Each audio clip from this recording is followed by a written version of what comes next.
La alternativa. Aquí comienza el Andén, bienvenidos, es un gusto acompañarlos como cada viernes en El Andén, donde debe subirse para que no atropellen su opinión. Hablaremos de la política en el lenguaje de los jóvenes, por jóvenes y para los jóvenes. Soy Camila Carvajal y como siempre cada semana es un gusto acompañarlos. Hoy además con Marcela Puentes, que está haciendo esos recorridos y las giras que tiene el partido electo, el movimiento de Gustavo Petro en distintas regiones, y nos acompaña ahora entonces desde Santa Marta, donde ha estado el petrismo en las últimas horas. Ella del lado de contarnos lo que está pasando con el gobierno electo. Marcela, buenas noches. Hola Camila, buenas noches. Sí señora, empieza muy movida la nueva legislatura del Congreso, una semana con varios debates y discusiones, el acuerdo de Escazú del que vamos a estar hablando esta noche, pero además el lío con la elección del Contralor, un nuevo revés que sufre este proceso porque se va a volver a armar la lista de los 10 finalistas, además de todas esas dinámicas que estamos viendo allí en el legislativo, donde vemos ahora sí que le tocó ponerse la 10 a todos los partidos que ahora dicen ser petristas para empezar a impulsar la agenda legislativa.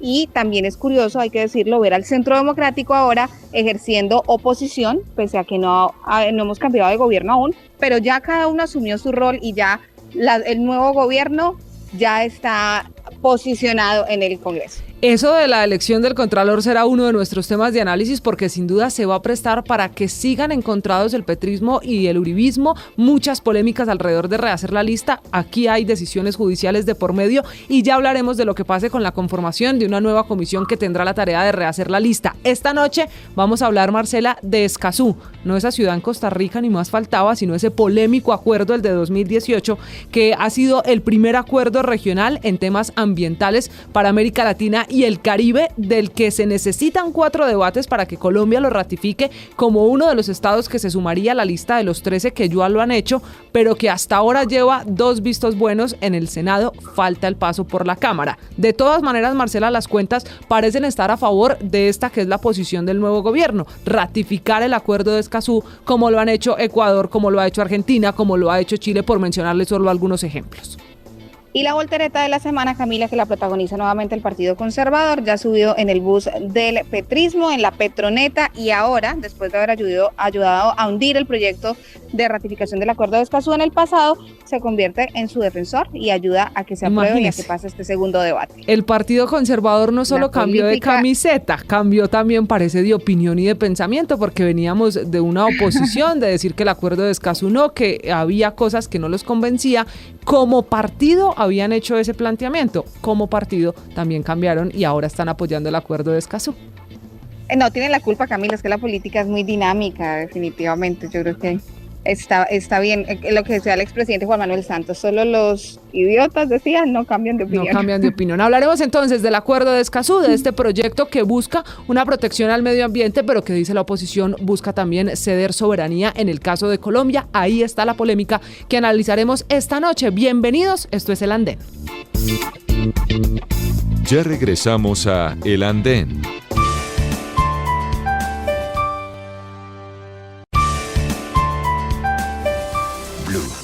La alternativa.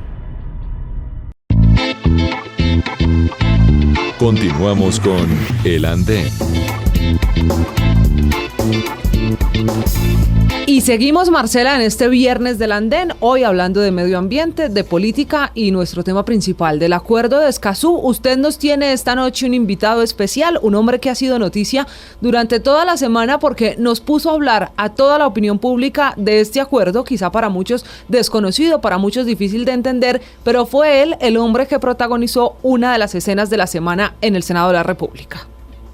Sí, señora Camila, y es que como les veníamos contando a nuestros oyentes y televidentes, esa aprobación del acuerdo de Escazú es muy significativa porque es además la primera prueba de fuego que ha enfrentado la coalición de gobierno que acaba de nacer y que se va a terminar de consolidar el 7 de agosto con la posesión de Gustavo Petro, donde un tema que habían embolatado durante muchos años en el legislativo termina aprobándose, hay que decirlo, en segundo de 4 debates, todavía le falta camino.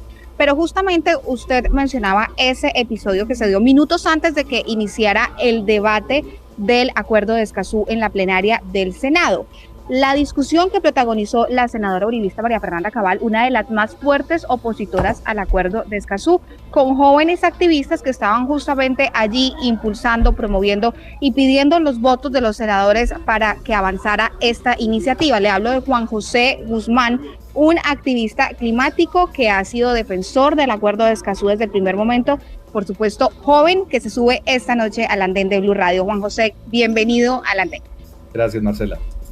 Juan José, bueno, es un gusto tenerlo, Marcela. Antes de que usted le haga aquí la primera pregunta y entremos en materia, si le parece, mostrémosle a quienes nos ven esta hora en las redes sociales, pero fundamental a quienes nos están escuchando, lo que pasó realmente en ese episodio que usted acaba de mencionar, lo que ocurre en el ingreso del Senado cuando llegan estos senadores uribistas, particularmente María Fernanda Cabal, se encuentra con los jóvenes activistas y esto es lo que ocurre.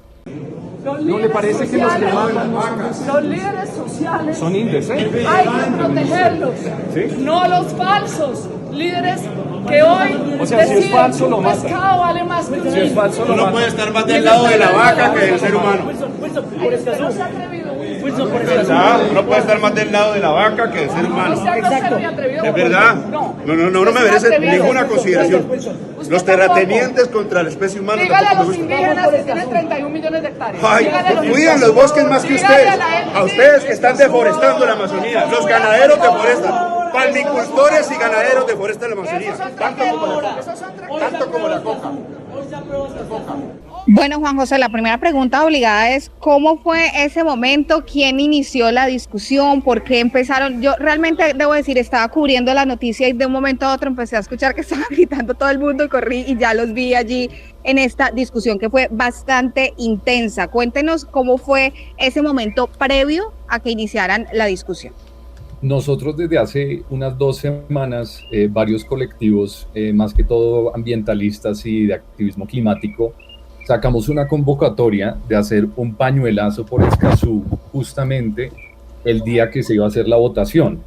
Allí llegamos muy temprano, tipo 7 de la mañana, a la Plaza de Bolívar, donde estuvimos con muchos de los activistas, y de los activistas que estábamos unos 20, alrededor de unos 4 entramos al Congreso, nos paramos afuera de la plenaria del Senado y nos pusimos a repartir los pañuelos naranjas ya muy bien conocidos en redes, y cuyo propósito era simplemente emular y de cierta manera inspirados por el movimiento feminista, utilizar un pañuelo con un color nuevo, diferente, que no estuviera asociado a ninguna causa y plantearlo como un símbolo para Escazú. Allí empezamos a repartirlo a los senadores, a los representantes y a miembros de UTL que se nos acercaban a pedirnos los pañuelos pues para apoyarlo. Allí al final entró la senadora Cabal, le ofrecimos y le entregamos el pañuelo y creo que le prendimos un poco la chispa. Y ahí fue creo que donde empezó la discusión.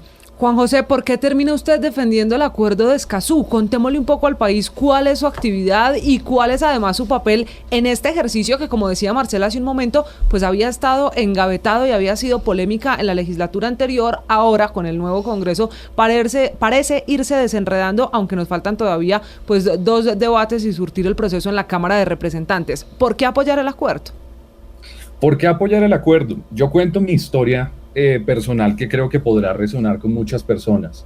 Yo soy economista y profesional en desarrollo sostenible y vengo trabajando desde hace unos 5 años en diplomacia climática y también en temas de finanzas en sostenibilidad con enfoque en agricultura, cambio climático. En el 2019, junto a miembros del grupo activista de Viernes por el Futuro, construimos una iniciativa que se llama Pacto por el Clima, de activismo climático. Y con otras organizaciones, justamente el 21 de noviembre del 2009 nos unimos al paro nacional, pues para pedir una cierta cantidad de garantías ante el gobierno de Iván Duque. Y de ese paro, recordemos que se convocaron unas mesas de diálogo sectoriales. Allí en esas mesas participaron miembros de la organización de la que hago parte, Pacto por el Clima, de Viernes por el Futuro, y uno de los más grandes logros de esas mesas de diálogos sectoriales fue proponer que el gobierno de Duque simplemente continuara con una política que venía desde el año 2012 del gobierno de Juan Manuel Santos para firmar el acuerdo de Escazú, que efectivamente se logró en diciembre del 2019. Desde entonces, las organizaciones que estuvimos en la mesa de diálogo promovimos el acuerdo, en parte porque lo que pretende resolver es evitar conflictos socioambientales que ocurren en desarrollo territorial y también mejorar las garantías de protección y de integridad física de líderes socioambientales. Durante casi 2 años, desde el 2020, de enero del 2020, el gobierno desafortunadamente no hizo lo suficiente para lograr su aprobación, y ahora ya con una nueva legislatura y con una nueva mayoría en gran parte progresista se logra hace un par de días la aprobación en segundo debate de plenaria. El segundo debate de 4, porque nos faltan 2 en la Cámara, insistimos. En este caso, Juan José, aquí hay que hablar de medio ambiente, pero también al final en esto termina la política estando muy, muy, muy agitada, producto de un tema que ha generado y ha despertado todo tipo de pasiones. Ustedes, que nos cuenta primero el Pacto por el Clima y cómo terminan convirtiéndose en activistas promotores del Acuerdo de Escazú en Colombia, cómo han aparecido ONG y también activistas en Chile, en Ecuador, en Argentina, por ponerle unos ejemplos que sé que usted conoce mejor que nadie. ¿Pertenecen a algún partido político? ¿Tienen una orientación política específica quienes están en el Pacto por el Clima y que ahora son activistas que defienden el Acuerdo de Escazú? ¿Hay detrás de esto alguna afiliación política? Esa es una muy buena pregunta, y de hecho una pregunta que ha sido difícil a lo interno de las organizaciones. Al menos en lo que respecta a Viernes por el Futuro, a Pacto por el Clima, a XR Colombia y a otras organizaciones que han estado apoyando este proceso, no existe ninguna afiliación política o partidista, más bien, porque políticas sí somos activistas, pero no tenemos filiación partidista. Cada miembro de Pacto por el Clima, en mi caso puntual, sí, efectivamente participa en partidos o en procesos políticos de varios partidos, pero decir que somos de un partido creo que ya es decir algo que es incorrecto. Somos de todo, tenemos una diversidad de visiones políticas bastante amplia y también de visiones académicas, de historias de vida, etcétera. Sí, y qué decir de los políticos que están acompañando el acuerdo, porque una cosa es quienes lo han hecho por convicción y quienes han dado esa pelea desde hace años, y otros los que se han ido acomodando por el camino y que ahora por las nuevas dinámicas políticas son los más ambientalistas cuando ayudaron a que se hundiera en el pasado. ¿Están tranquilos con que esos apoyos sin tanta convicción se mantengan para poder sacar adelante este proyecto en los 2 debates que todavía le faltan, donde el debate va a ser también muy complicado? Yo en lo personal no estoy preocupado porque el acuerdo no pase. Creo que ya la votación de hace un par de días es muy significativa y demuestra un cambio en el paradigma de cómo se están pensando las políticas, al menos a nivel de Congreso. Lo que sí me preocupa, y lo que mencionas, Marcela, es que en Colombia desafortunadamente la política le falta rigor y es simplemente un sistema bastante presidencialista, en donde si el presidente es de una cierta calidad ideológica, pues se sigue su camino, y si es de otra, pues simplemente se cambia. Ya los partidos en Colombia desafortunadamente de ideología tienen poco, y de cierta manera eso es a lo que responde que existan movimientos como el del cual hago parte, en donde no nos identificamos con ningún partido, porque no vemos en partidos compromisos ideológicos. Sí, y una pregunta final por mi parte. Explicarle un poco a los jóvenes por qué es tan importante el Acuerdo de Escazú, qué es lo que se está discutiendo allí, qué es lo que está en juego, porque cada sector interesado, ustedes que lo defienden y la oposición, tienen unas razones sobre la importancia o no. Pero realmente a los jóvenes, muy en plastilina, ¿por qué es tan relevante que Colombia ratifique este acuerdo ambiental? Claro que sí. Ahí yo creo que resalto una cosa que se ha visto desafortunadamente en lo que es la legislación, no solo en Colombia, sino a nivel internacional, y es la falta de comunicación que existe por parte de los proponentes de leyes, sea a nivel del Ejecutivo o a nivel del Legislativo. Pues porque ahí sí, como decía Antanas Mocus, las leyes dicen notifíquese, incúmplase. Nunca notifíquese, cúmplase y explíquese, que creo que es lo que hace falta. Entonces, válida la pregunta. Lo que busca el Acuerdo de Escazú en realidad son 2 cosas. Número 1, garantizar mayor transparencia de información. ¿Eso a qué se refiere? Se refiere a que en la mayoría de los países se ha ratificado o se ha incluido de manera constitucional lo que es un convenio de la OIT, el convenio 169, sí, de la OIT, Organización Internacional del Trabajo, donde se establece el derecho a la consulta previa. El acuerdo de Escazú no entra a discutir si la consulta previa existe o no, no entra a hablar de la consulta previa. Lo que pretende es hacer que los estados que ratifiquen el acuerdo puedan promulgar políticas, sea a través de leyes nuevas o a través de decretos, que lo que permitan es hacer que la información que le llega a las comunidades que hacen parte de los procesos de consulta previa estén mejor informadas. ¿Y eso por qué se necesita? Porque se dice que en Colombia ya existe el derecho a la información, existen los derechos de petición, cosa que es cierta. Pero ¿qué ocurre? Que sabemos que los derechos de petición muchas veces solo llegan después de meses, a veces llegan con información irrelevante, a veces llegan demasiado tarde en los procesos y muchas veces también llegan con un nivel de contenido técnico que para una comunidad civil sin mayor conocimiento técnico es imposible de digerir. Entonces lo que busca el acuerdo es generar espacios proactivos donde no sea solo a través de peticiones del público, sino a través de una actitud proactiva del Estado y las autoridades públicas que se pueda explicar, dar información oportuna para que las comunidades estén mejores informadas. Número 2, el tema de defensa de líderes ambientales.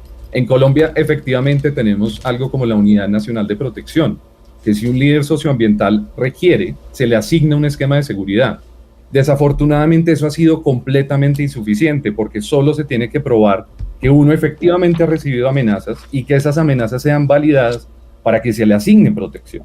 Pero tenemos el caso de varias personas, por ejemplo, Yubelis Natalia Morales, de una organización que se llama Aguahuil, en Puerto Wilches, en Santander, que se le asigna un esquema de seguridad a la Unidad Nacional de Protección y a comienzos de este año, según Natalia misma, según Yubelis Natalia misma, el esquema es el que le empieza a hacer algunos comentarios en donde le dicen que más bien se quede callada, que no moleste tanto. Entonces hay uno que dice que el propio Estado, de cierta manera, no está garantizando protección de líderes. Y el Estado, desafortunadamente, por los esquemas de paramilitarismo que han existido anteriormente en el país, también en algunos casos se vuelve cómplice. No sé si de manera sistémica, pero sí de manera clara y con evidencia, como lo demuestran también los reportes de la Comisión de la Verdad. Lo que busca el acuerdo no es establecer nuevos derechos, lo que busca es ayudar a que los derechos existentes en los países se puedan ejecutar, se puedan lograr. Colombia, y soy el primero en decirlo, que no soy abogado, tiene demasiadas leyes. Le falta es aplicarlas bien y el acuerdo lo que ayuda es a saber cómo.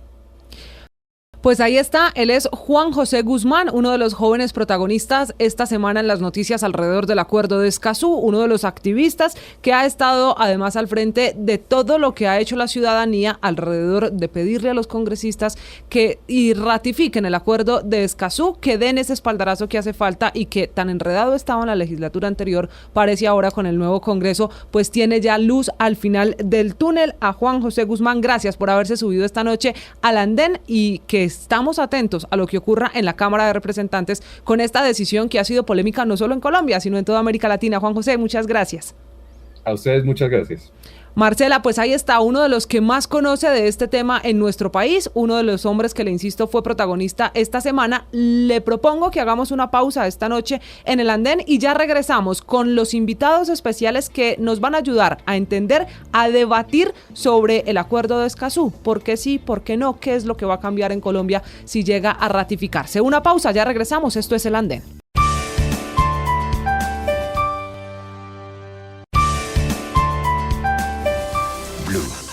La alternativa. Seguimos, Marcela, en el andén. Llegaron ya nuestros 4 invitados, nuestros panelistas, para hablar del acuerdo de Escazú. ¿Qué va a cambiar en Colombia si se aprueba? ¿Por qué sí? ¿Por qué no? Y si le parece, primero le presento a quienes están a favor del acuerdo, quienes aseguran que se necesita para que Colombia se sume, que ratifique el acuerdo de Escazú y se asume, como ya lo han hecho otros 13 países, a esta que es una apuesta pensando en el medio ambiente. Saludo primero a Alejandra Sánchez, ella que es la secretaria nacional de Juventudes del Partido Dignidad, conocida por nuestros oyentes y televidentes aquí en el andén. Hola Aleja, buenas noches. Hola Camila, Marcela y a todos y todas las oyentes que nos escuchan. Contenta de hablar del ambiente aquí en el andén. Bueno, y seguimos hablando del ambiente porque junto a usted, con esa misma posición a favor del acuerdo, está también Sergio Mosquera, otro de nuestros analistas políticos, un líder afro, otro de los activistas alrededor del acuerdo de paz y que también apoya el acuerdo de Escazú. Sergio, buenas noches.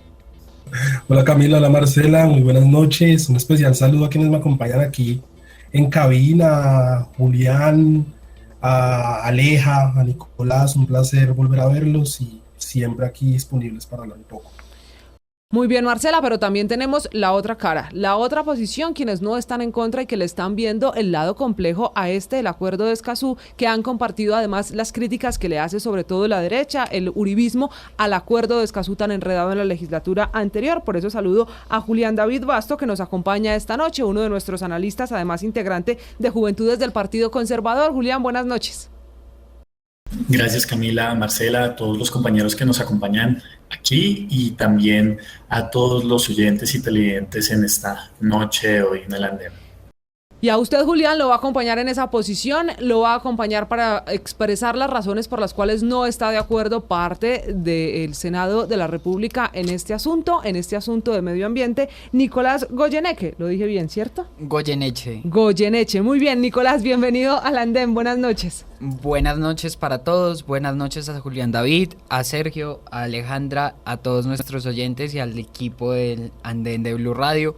Un gusto volver a estar acá con ustedes para hablar de este tema que ha generado tanta polémica. Yo también fui testigo del espectáculo que protagonizaron activistas y senadores a la entrada del recinto del Senado. Usted hay que contarle a todos los oyentes y a todos los seguidores del Andén, es asesor de la senadora María Fernanda Cabal, que fue la protagonista de ese episodio. Santo.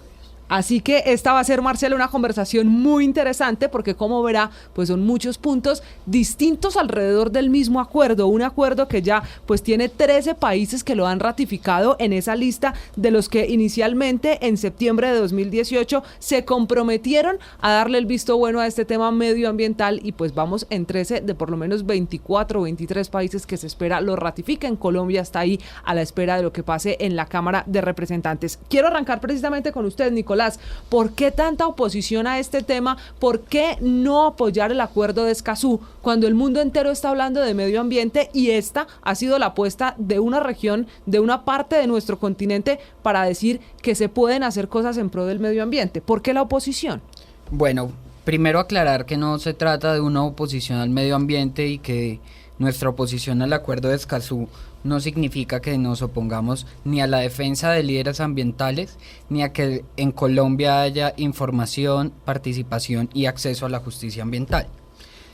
Está mucho más relacionado con los alcances que puede tener firmar, que ya lo hicimos, aunque bajo presión de paros y de movimientos que desde que comenzó el gobierno Duque buscaron en la calle lo que luego consiguieron en las urnas y se acepta como válido, pero la ratificación pone en riesgo el desarrollo del país.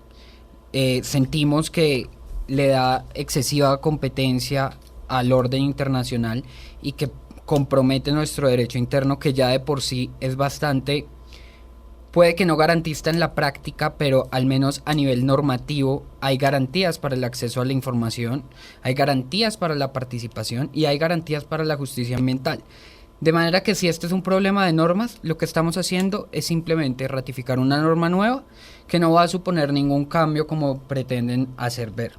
Es una norma nueva y creo que en este asunto el problema de Escazú no es un tema de normas, sino de aplicación de las normas, y nuestro derecho interno ya tiene suficiente normatividad para arriesgarnos a los efectos que podría tener ratificar Escazú, que da competencia a las cortes internacionales, en particular a la Corte Interamericana y su comisión respectiva, y, ojo oyentes, a la Corte Internacional de Justicia, que bien saben ustedes ha traído problemas por la excesiva litigiosidad de nuestro país vecino Nicaragua, que Escazú abre una puerta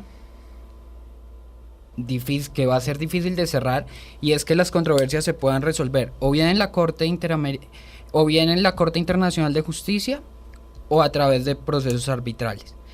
por daños ambientales transfronterizos o problemas de interpretación del acuerdo, de manera que es un riesgo para la soberanía. Tenemos la suficiente normatividad, es un acuerdo que a pesar de tener buenas intenciones puede suponer un riesgo para el desarrollo del país, es un acuerdo que espanta inversión y quiero recalcar en esto porque el 60% del Congreso cambió, Camila.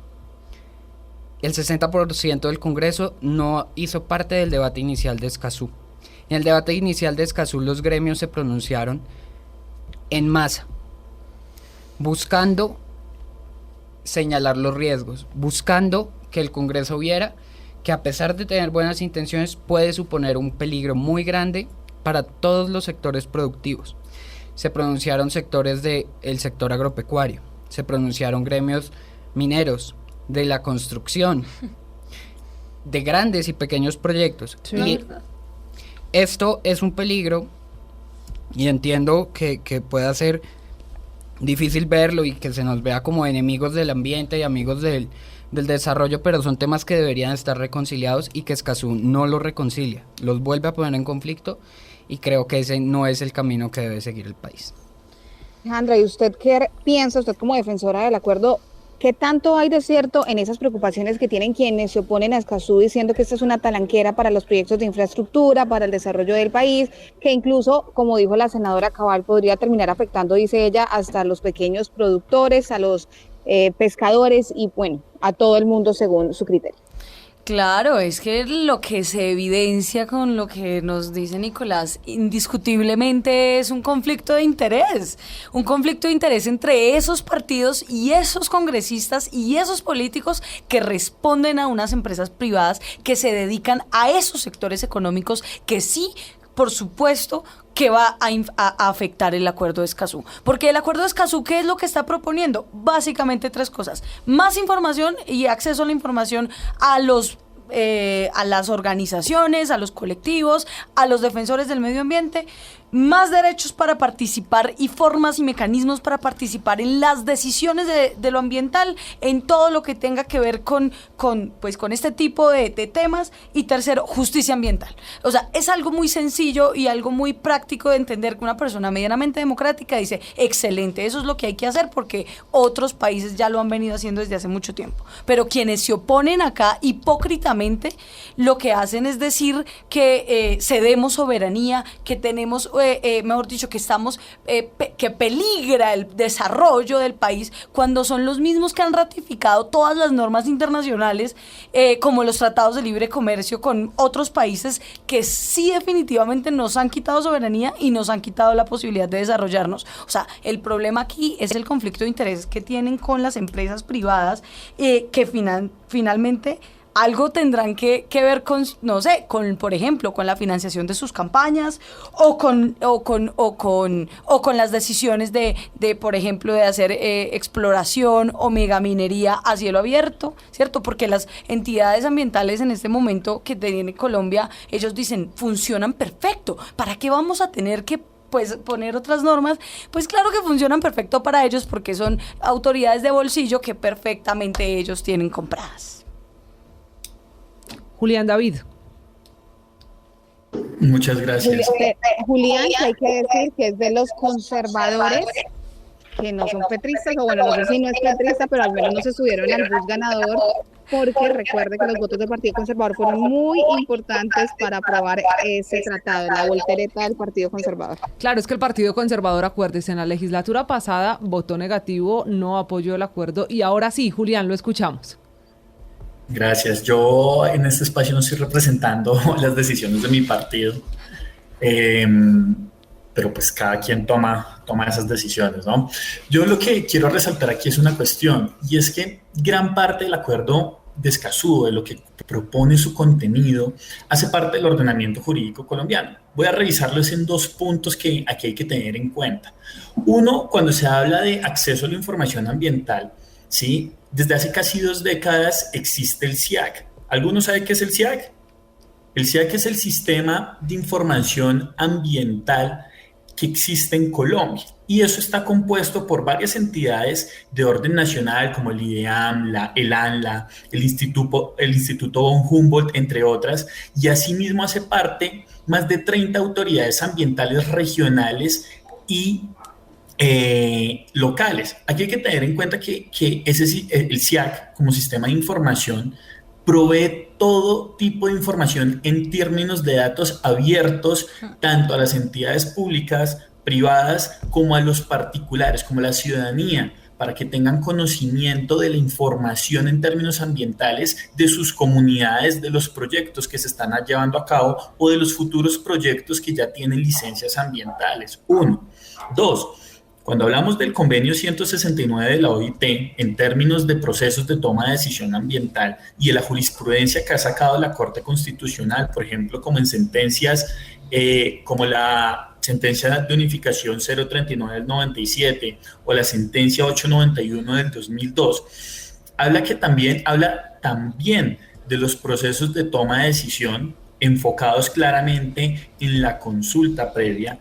Y en el marco de todo esto hay que tener en cuenta lo siguiente, y es que si bien el acuerdo de Escazú habla en un lenguaje muy ambiguo sobre ampliar los espacios de participación y demás, la normativa en Colombia que existe pues es muy amplia en materia de eso, y todavía desde el 97, desde la primera vez que se habla en este sentido, la Corte Constitucional ha seguido creando jurisprudencia, produciendo jurisprudencia, ¿sí? Tanto que en el 2018 se da una de las últimas grandes decisiones de la Corte Constitucional en términos de consulta previa y de participación de las comunidades indígenas y pueblos étnicos en este tipo de tomas de decisiones en términos medioambientales. Eso. Y por último, quería hablar un tema de las controversias, y es que ahí sí quería hacer como una pequeña corrección, y el término de las controversias pues ocupa a las partes, y en este caso las partes que entrarían en controversias son los estados y no el estado con los grupos medioambientales. Y la jurisdicción de la Corte Internacional de la Justicia entraría a dirimir en caso de que los estados, como partes del acuerdo, ¿sí?, no pudieran resolver sus conflictos en términos medioambientales de una manera razonable a través de tratados internacionales o acuerdos internacionales en ese sentido. Entonces, gran parte de este acuerdo que pues, quieren incluirnos, porque es que aquí desafortunadamente ahora está existiendo una moda que todo lo que viene de afuera y todo lo que nos proponen de afuera es mejor a lo que tenemos adentro. Y yo sí creo que toca revisar el ordenamiento jurídico nacional y ver las leyes que ya están, los sistemas de información que ya están, las medidas de protección a la justicia ambiental que existe, ¿sí?, en el ordenamiento jurídico nacional, antes de ponernos a aprobar acuerdos internacionales que generen temas vinculantes, ¿sí?, solo por la simple moda de que nuestros vecinos lo están apoyando o porque viene de afuera. Sergio, ¿y usted también considera que esas leyes, ese es uno de los argumentos de los opositores, que es que eso ya está en la legislación colombiana, que ya todos esos derechos y garantías los tienen los ambientalistas? ¿Usted considera que es una duplicidad de normas incorporar este acuerdo a la legislación colombiana, a la Constitución, o si piensa que se puede hacer todavía más para proteger a los líderes ambientales? Bueno, en primer lugar, yo creo que es preciso resaltar que no se configura una duplicidad en ningún escenario, bajo el entendido de que es claro que hay algunos puntos del acuerdo que ya se encuentran dentro del ordenamiento, más no el grueso del acuerdo.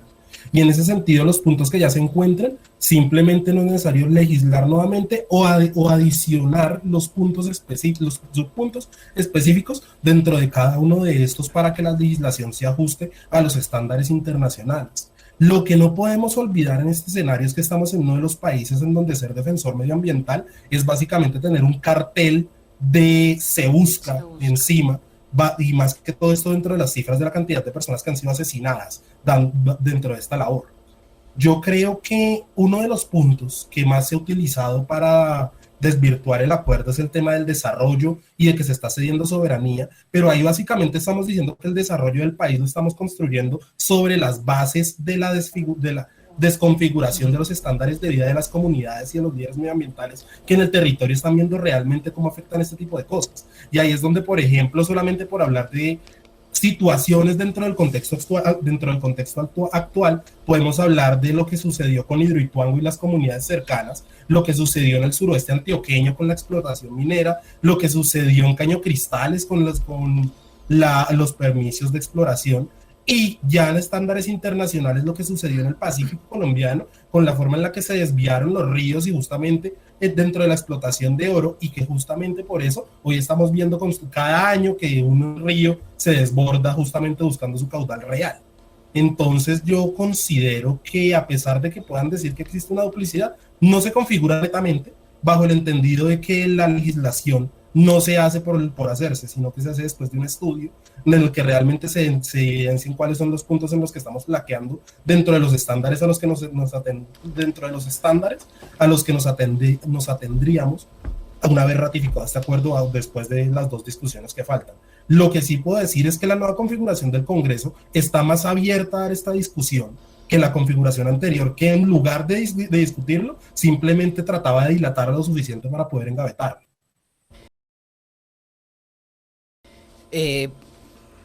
Primero, rechazar que acá se hable de conflicto de interés. Acá estamos hablando, yo creo, jóvenes, pues yo seré muy asesor de la senadora Cabal, pero este es un programa de jóvenes para jóvenes, y creo que el conflicto de interés del que hablan muchos congresistas financian sus campañas con dinero del sector privado, y eso no es ningún pecado. Pecado sería sacar provecho propio de eso. Pecado sería recibir beneficios económicos de defender sectores productivos. Como sucede ahora. Como debe suceder. Me disculpas, pero los sectores productivos tienen que tener voces en el Congreso. Y si este Congreso nuevo, con su gran mayoría y su hermosa mayoría y su hermosa aplanadora, comandada por el que hace las veces de primer ministro, el remedio de primer ministro, Roy Barreras, no escuchó al sector privado, que sí escuchó el Congreso pasado, tienen que ser los congresistas que tienen contacto directo con el sector privado y a los que han acudido los gremios de la producción para lograr que este Congreso entienda que hay efectos que debe tener y hay riesgos que debe tener en cuenta antes de dar la ratificación de Escazú, y ojalá la Cámara tenga la sabiduría de hacerlo. Y perdón, pero hay un error en lo que dice Sergio, y es que dice que no se configura duplicidad. Yo creo que Julián David ha sido muy claro expresando cuáles son las medidas y las normas que Escazú duplica y que ya están en nuestro derecho interno, y que hoy en Colombia están aplicándose, que podemos revisar la implementación. Pero Sergio, cuando ratificamos un acuerdo de derechos humanos no entra como cualquier norma, entra al bloque de constitucionalidad. Pero Nicolás, si funcionara lo que hoy existe, entonces no seríamos el primer país con mayor homicidios a líderes medioambientales. Es que no es un problema de normas. No es un problema de normas. Porque no se cumplen y porque las tienen en el bolsillo quienes son hoy los partidos que se oponen a la ratificación del acuerdo.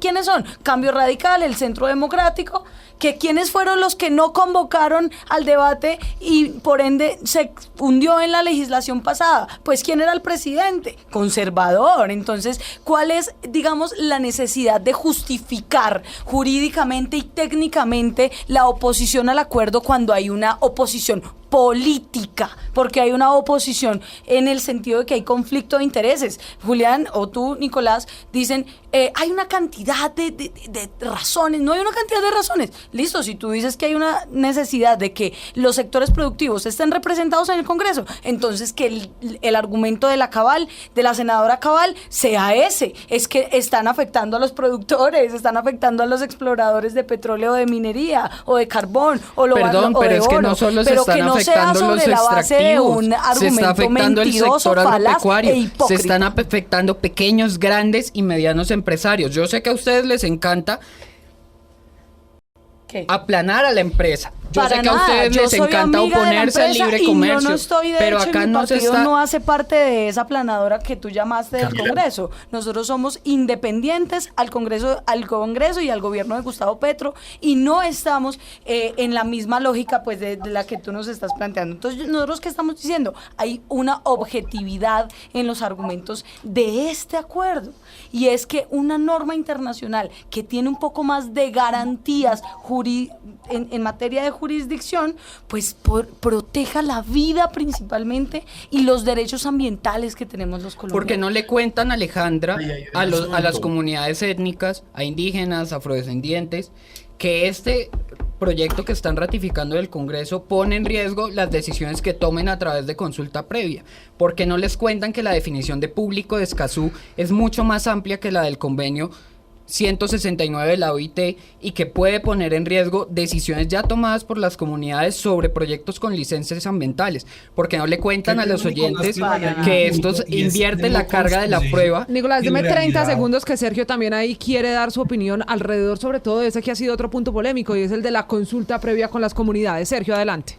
Qué pena, Nicolás, pero yo no considero que en realidad se pongan en riesgo las decisiones que las consultas previas de las comunidades negras, afrodescendientes, raizales, palenqueras y campesinas han tomado en el país, y más bajo el entendido de que el acuerdo lo que está buscando es que se le dé a las comunidades información clara, real y dirigible por cada uno de ellos. Bajo el entendido de que, no sé si usted ha estado en una de las sesiones de consulta previa con comunidad afro, que son comunidades que no han tenido el acceso a la educación superior a la que supongo que usted y yo hemos tenido un acceso privilegiado dentro de nuestro país, y en el que se tocan términos técnicos que en realidad no tienen estas comunidades la capacidad de dirigir para poder tomar unas decisiones vinculantes. Es ahí donde el acuerdo lo que está proponiendo, y donde usted dice que es más amplio, también está proponiendo dentro de esa amplitud que la información sea una información que estas comunidades puedan trabajar, no una información en la que simplemente se cumple la ficha técnica de se les socializó y se les sugirió X o Y solución a cualquier controversia futura. O sea, el En ese acuerdo sentido, es- yo creo que es porque es más garantista para las comunidades Claro. hacer esto. Y nuevamente vamos al punto en el que usted dice que somos enemigos de la empresa, en donde le digo que no puede ser, porque yo, por ejemplo, soy un generador de empleo en este país. Y estoy a favor de que este tipo de cosas se den, porque el ser generador de empleo no me pone en una posición de privilegio sobre la cual yo pueda pasar por encima de las personas que en las regiones están pasando por los flagelos medioambientales a los que nos ha llevado el desarrollo por el que hemos creído y que ha utilizado los recursos naturales de nuestro país de manera indiscriminada. Ahí hay que tener en cuenta varias cosas, ¿no? Por ejemplo, es que uno de los argumentos que utilizan las personas que están a favor del acuerdo de Escazú, como Alejandra en este caso que estaba mencionando, es que en el marco de un acuerdo internacional se van a permitir que existan mayores garantías políticas para las poblaciones que pues se vean, por así decirlo, acogidas por este acuerdo. Si fuera así, los tratados de derechos humanos que ha firmado Venezuela a lo largo de su historia defenderían los derechos humanos de la oposición que ha sido masacrada y perseguida en muchas ocasiones en el país vecino. Entonces, si hablamos de garantías producto de un acuerdo internacional, tenemos que empezar a tomar los casos de muchos, ¿sí? Acuerdos internacionales que de verdad te estén brindando las garantías políticas, sociales, económicas a las poblaciones a las que están dirigidas. Cuando, ¿sí?, el desarrollo de la normativa nacional es supremamente importante, y los tratados internacionales reconocen la necesidad, ¿sí?, de que la normativa, o mejor dicho, el legislativo o el Estado-nación se encargue de desarrollar esas normativas de orden interno y aplicarlas en ese sentido. 2.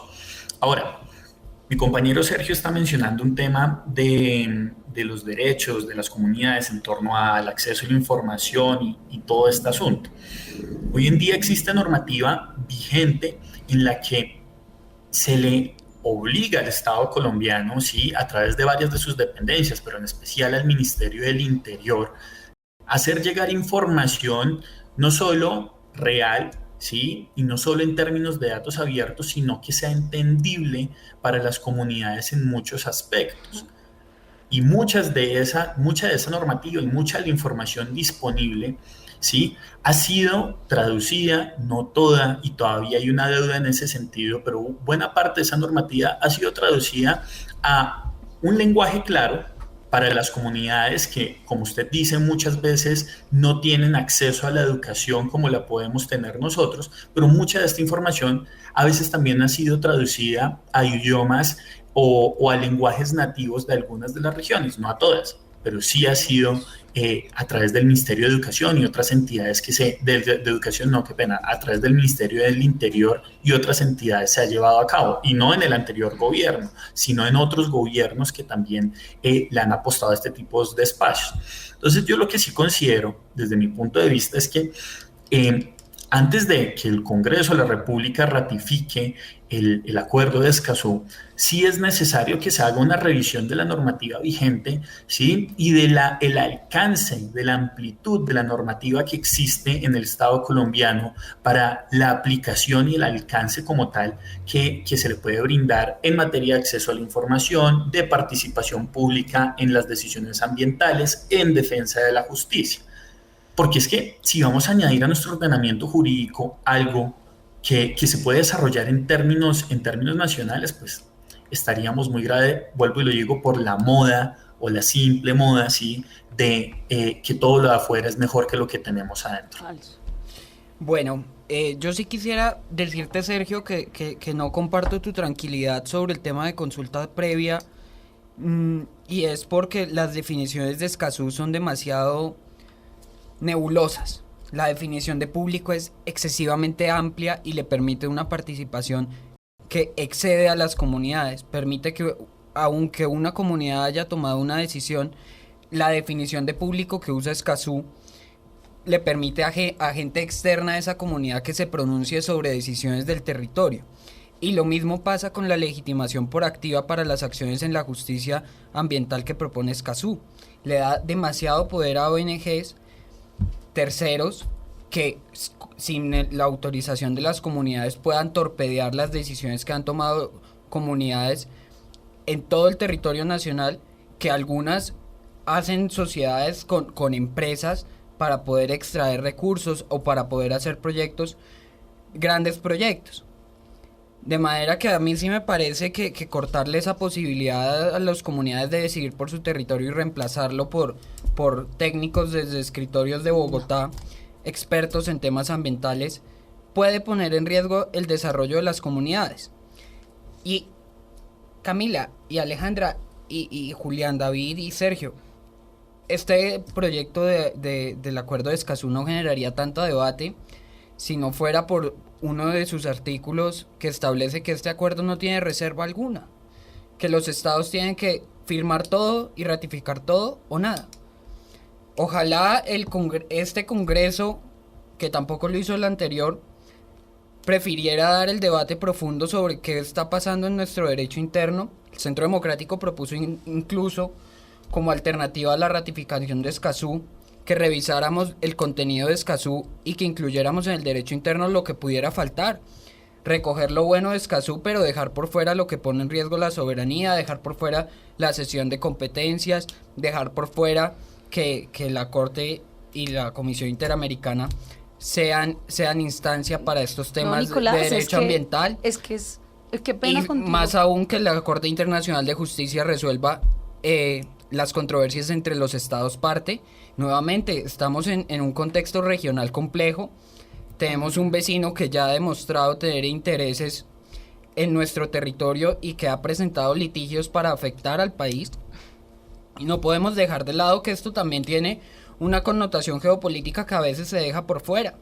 Lo han ratificado, de los 13 países que lo han ratificado, los 13 lo han ratificado durante gobiernos del Grupo de Puebla, del antiguo Foro de Sao Paulo, y yo sé que a ustedes no les gusta que se hable del Grupo de Puebla, no, excelente y del Foro de Sao Paulo. Muestra efectivamente de lo que te estoy planteando, y es que es una cuestión política y no es una cuestión técnica ni jurídica, claro que como lo han querido política. plantear. Es una cuestión política de conflicto de intereses. No ratificar Nicolás, lo que a uno le da rabia, lo que a uno, Juli y Nico, lo que a uno le da rabia y lo que estoy segura que Juan José fue nuestro invitado inicialmente, que Juan José está planteando es el doble rasero con el que están ustedes midiendo esta discusión, porque la realidad es que nos oponemos a la cesión de soberanía, a que otros vengan acá a decidir por ustedes, que son el pueblo, nos oponemos a que, no sé, las ONG vengan a vulnerar el derecho a la consulta previa y a ceder la soberanía en temas ambientales, cuando han ratificado y han aprobado el Tratado de Libre Comercio con Estados Unidos, que literalmente le ha quitado la posibilidad de trabajar, de producir, de comercializar y exportar comida a nuestros campesinos colombianos. Han aprobado estar en la OCDE, estar en la OTAN, estar en todos los organismos internacionales que sí nos han cedido soberanía, que sí le han quitado la posibilidad a este país de desarrollarse, y vienen aquí a decir que no van a aprobar el Acuerdo de Escazú porque es que nos impide desarrollarnos. Eso es falaz, y eso es una excusa que es hipócrita y que es solapada para explicar el conflicto de intereses que tienen algunos senadores del Centro Democrático, del Cambio Radical, y uno que votó en contra del Partido Liberal y unos cuantos del Conservador, con respecto a mejor dicho, al negociado que tienen con quienes hoy dan las licencias ambientes en Colombia, y al negociado que pero tienen tendrás también que probar que los los congresistas sí han negociados con las agencias de licencias ambientales. Y lo que es cierto y lo que se ha investigado hasta ahora es que hay una cantidad de entidades públicas en materia de licencia y de derechos ambientales, las mismas que van a aplicar el Acuerdo de Escazú, las mismas que van a aplicar el Acuerdo de Escazú, Nicolás, que están embolsilladas por algunos cuantos políticos y Lo que cierto, finalmente pues no están resolviendo los problemas que tienen los defensores de derechos ambientales. Marcela, lo que ha pasado esta noche en el andén es lo que está pasando en el Congreso de Colombia. A este nivel ha llegado la discusión alrededor de un tema medioambiental como es el Acuerdo de Escazú. Debemos cerrar este debate esta noche, pero usted sin duda va a seguirle la pista en lo que pase en la Cámara de Representantes. Y además, Camila, porque vamos a ver también que habrá un cambio en la tendencia en muchos otros proyectos que habían sido negados hasta ahora y que seguramente con las nuevas mayorías empezarán a tener mucha más opción de salir aprobadas en estos y otros temas. Sí, señora, nos acompañaron Sergio, Julián, Daniel, nos acompañó también pues Alejandra y Nicolás. A los 4, gracias por haberse subido al andén. Esta es una discusión de la que seguiremos hablando, porque a este proyecto le quedan todavía otros 2 caminos, otras 2 pruebas en la Cámara de Representantes antes de ser ratificados. Recuerde, esto es El Andén, nos seguimos leyendo, numeral El Andén Blue, para que allí también deje su opinión sobre aprobar o no el Acuerdo de Escazú.